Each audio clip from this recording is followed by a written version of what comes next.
Hey guys, this is part 2 of unusual bringback stories. So I love doing the vet bringback stories. I did part 1, went a lot longer than I thought. We saw in part 1 where Walter Donahue brought back a Kriegsmarine flag. What an unusual story to have a Kriegsmarine flag, even though he was an American bombardier, shot down over Germany, put in Luftstalag 1. If you haven't seen that, go back, check the link below, but go back and watch part 1. This is part 2, and I actually have 3 guns that I want to show you that have an unusual story behind them. So what's unusual about this story is the person who captured these and sent them home. His name is Leslie Bersch. I wish I could send you a picture, but unfortunately all I have is a picture of his grave. I wasn't able to get very much information about him, and the reason is he died at a very young age. You can see here that from the photo of his grave, he died at age 34.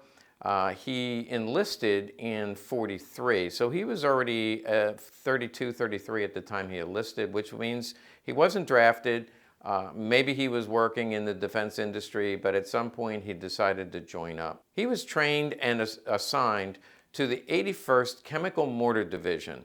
Now that's a mouthful, Chemical Mortar Division. I know what chemical warfare is, and some places it talks about chemical warfare, other places it talks about the mortar division. But the combination Chemical Mortar Division, basically what he did is he's behind the front line, shooting mortars that are explosive, but also a lot of smoke. And when I went back and read the activities of the 81st Chemical Mortar Division, I found that, and they did work with Patton's Army and a lot of the mechanized units and also infantry supporting the front lines. Basically, when they were going into a town or attacking a position, the mortar brigade would shoot smoke and just completely obliterate the battlefield so that you can't see a thing. And that's when the soldiers or the tanks would advance. So he worked in conjunction with the foot soldiers. Certainly a very important job. Now another part of this was absolutely a secret because it did say they did carry chemical weapons. Now I'm not going to say they always had chemical weapons on hand, but they had close proximity to get chemical weapons should the Germans ever use them. And so again, I read a lot about the background of the 81st Brigade.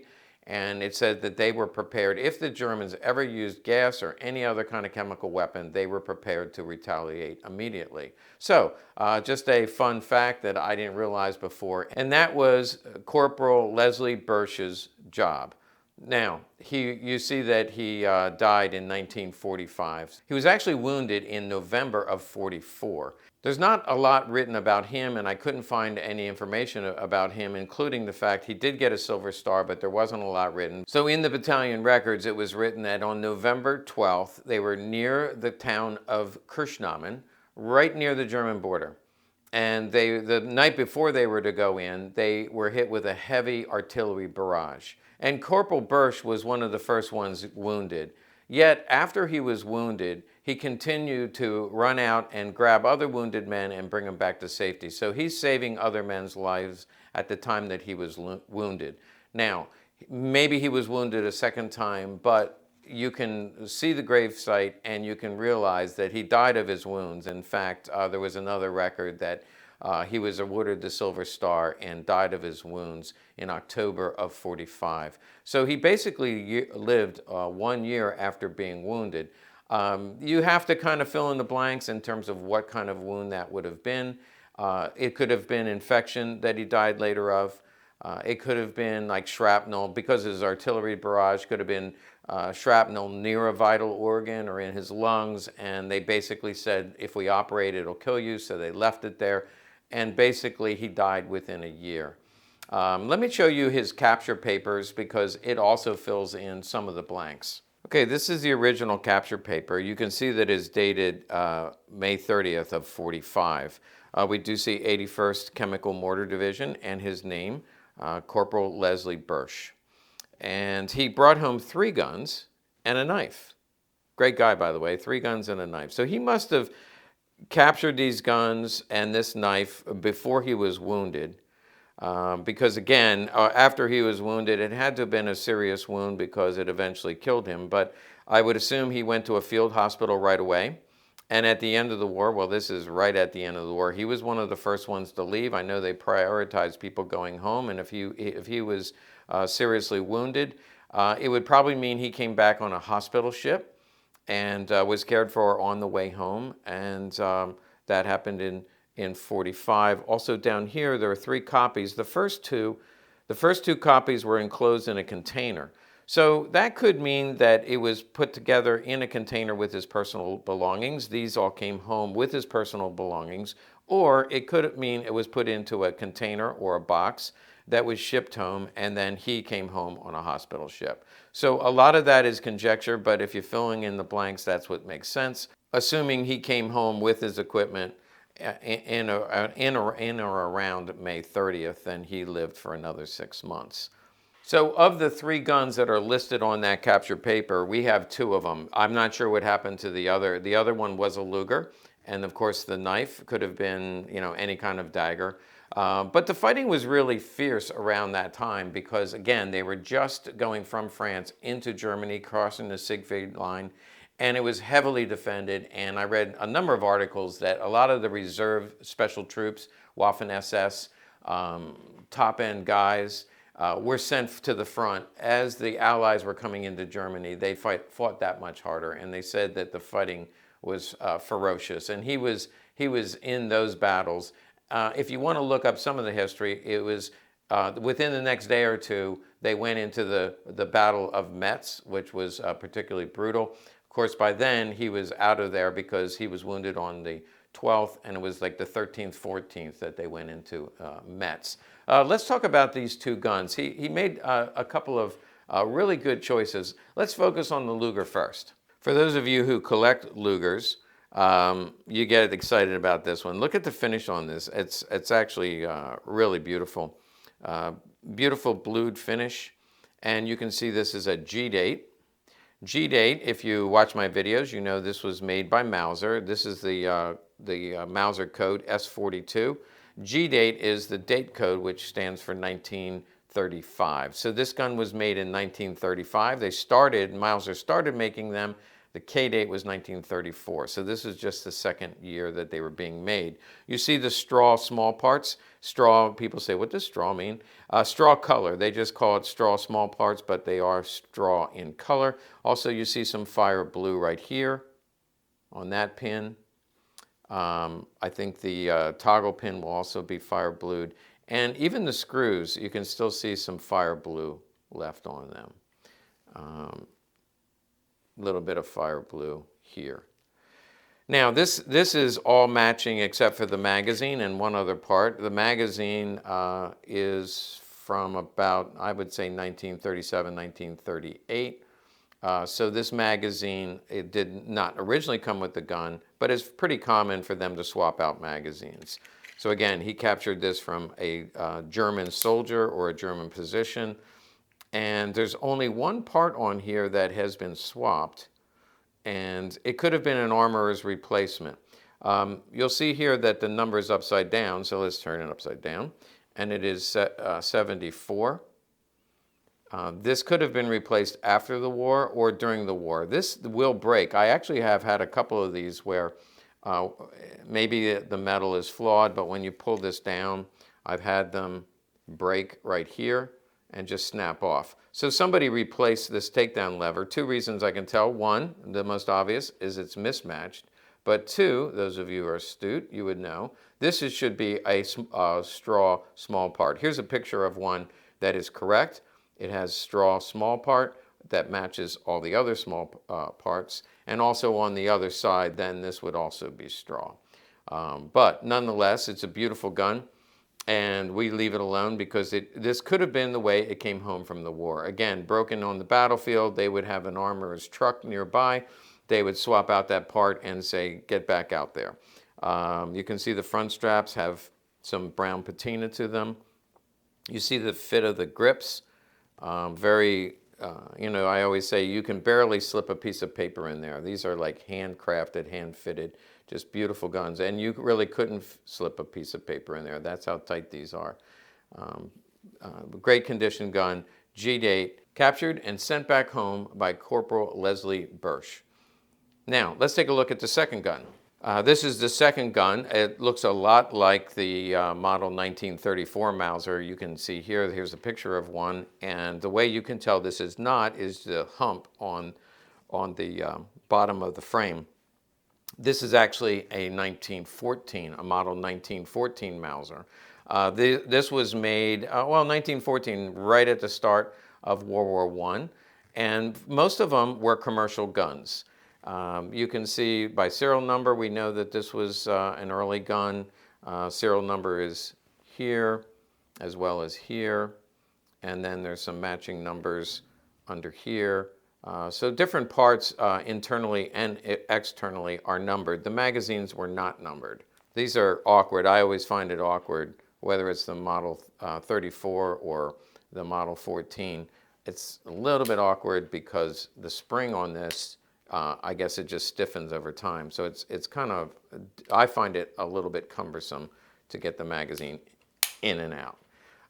But let's talk a little bit about this gun, because this gun is special. Again, Corporal Bursch made some great choices. I believe that he captured this from a German officer, and a lot of what I'm telling you is just conjecture based on what I know about these guns.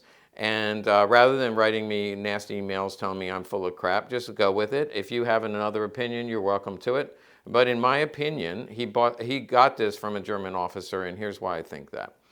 Right here, you see a Crown U proof. Now that was the commercial proof, basically a firing proof, and every 1914 Mauser will have that proof right there. There's proof marks other places internally, but also you see a little, almost a pimple on the gun. That little pimple, or little indentation, is actually an Imperial military proof. So Imperial military proof means that this gun was issued to a German officer in World War I. These are very rare. A lot of them will be numbered, will have 1920 somewhere on the frame. And that just means after the war. You know from Lugers and also from broom handles, after the war, a lot of the guns had to be turned in and they were reworked and used in other ways. This one was never reworked. So it's unusual that it was military issued. It's unusual that it was never reworked. So my conjecture would be that this was issued to an officer in World War I. Officers were usually a little older. So I don't think the same guy was serving in World War I and II, but I do believe that easily this could have been an officer whose son inherited the pistol, and he carried this 1914 Mauser with him. Now, on this gun, you can see the finish has, it's a lot more worn. It got a lot of use, again, World War I and World War II, but you do see fire blue parts here, pretty distinct. And believe it or not, this used to have a fire blue finish. Well, here's an example of what they look like when they're in great condition. But all you can see is right up at the top, there's just a little bit of fire blue left. The rest has been corroded, and it just turns brown. One other place that you see right here is a little fire blue. But again, that gets handled a lot, and therefore it turns a brown patina. But when it was first issued, it's just a beautiful gun. This, of course, would have been fire blue, and it started to corrode as well. So this, by the way, comes in .32 caliber. The Luger, of course, is 9mm Luger. So all we know about these guns and about Corporal Bursch in his very short life is that he was in these battles. He was in a mortar unit. He was a hero on the day of the bombardment and saved people's lives. He eventually died of his wounds. Unfortunately, he is a very unlucky man because his son then also died in his 30s. He had one son, and we were trying to track him down to see if we could get more information about how he got his Silver Star and how these guns came to be here, and how did they come to us. We actually got these guns from a collector in Texas, and really have no other information about the family. So his one son also died in his 30s. He has grandchildren. We did contact them and we're not able to get a hold of anybody.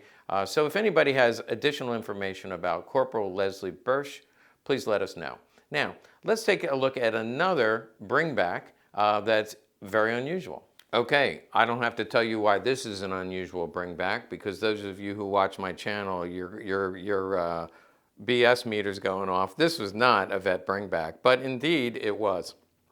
Now you see the alligator box, so we know this is post-war, and in fact, I believe it was made in the 60s. Let's take a closer look. So this is a Walther PPK, which means lightweight aluminum, made in .22 caliber long rifle. It has the serial number of the gun. When we open it up, we do get Captain Spivak. Captain Spivak was a pilot and was in the U.S. Air Force and stationed in West Germany. And as far as I can tell, it is from the 60s. He also wrote a book available on Amazon, and Dangerous Lessons. So probably a little bit about his journey as a pilot. And being in the Air Force, he was stationed in Germany. I already mentioned that. I'm sure he flew jets. And while he was in Germany, he did not capture this. He went to his probably local PX or retail store and bought this pistol. I can tell you why I'm sure he bought this and brought this home. But first, let's show you the target. This was the test target. Now, Spivak did not do this. So actually the guy in the Walther factory who did the test firings did a great job on that. Got center mass pretty well, a little bit off there. But that matches the serial number of the gun.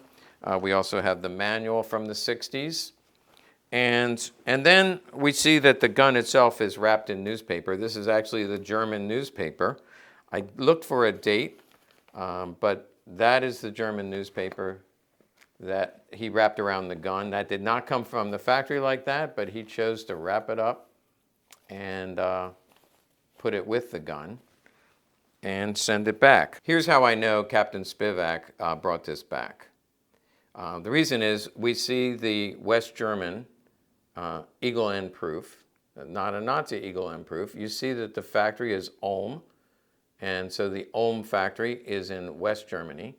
And all of the ones that came to the United States, all of them were marked made in West Germany. A lot of them then have import marks, or they'll say inner arms, but they definitely have to have made in West Germany. Sometimes you see it here, sometimes you see it here, but you definitely see made in West Germany on these guns. This one, it has no date. You can see this is aluminum. See the separation here between the metal, stainless steel most likely, and the aluminum frame. Here's the serial number. Again, eagle end. And no import marks. Does say PPK 22. So there are no import marks on this gun, and no places that marked made in West Germany. So he definitely picked this up while he was on tour in West Germany. No, he did not see combat. Maybe it got into a bar fight or two, but other than that, no combat. And then he brought this back probably on a military transport. And yes, they did do that. Those of you who write to me and say that was never done. I have family members who were in the service, and it was done. So there's 3 pistols with unusual stories, and just like the Flag, these were all bringbacks by vets. Talk about bringbacks by vets. I forgot to show you this. Here's a picture of some of the vets sorting through things in Bursch's garden. In the middle of that picture, you do see a female, and reading up on this photo a little bit, we find out that she is a reporter. This is May of 1945, right about the time Bursch was coming home. They were at Bursch's garden, and they were dividing up the spoils. And some of you say, oh, they stole guns. I don't want to get into all that, but talk about not having to steal guns. Take a look at this pile of K98s. I'm pretty sure you could get whatever you wanted at the end of the war. Now, I decided to pull another audible. If you don't know what I mean by audible, go back and watch part 1. And I decided to do part 3 because I had another unusual bringback. This came in, and I thought I better talk about it. This gun was captured from an SS officer, and I say that tongue-in-cheek. So stay tuned, because part 3 is coming up next.